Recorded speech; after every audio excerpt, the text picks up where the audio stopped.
I loved the old man.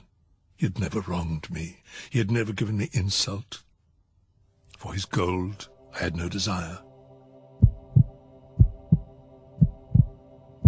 And so by degrees, very gradually, I made up my mind to take the life of the old man.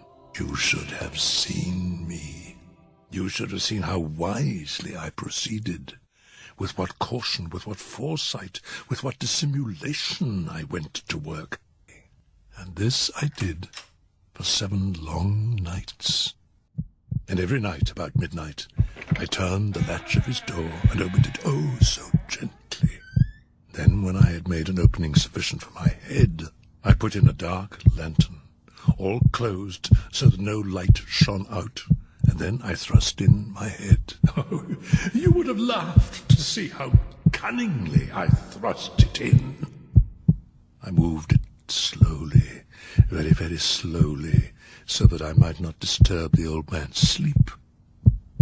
It took me an hour to place my whole head within the opening so far that I could see him as he lay upon his bed, when my thumb slipped, and the old man sprang up in bed, crying out, "Who's up there?"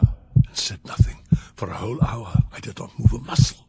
He was sitting up in bed, listening, just as I have done, hearkening to the death watches, all in vain, because death, in approaching him, had stalked with his black shadow. I dragged him to the floor and pulled the heavy bed over him.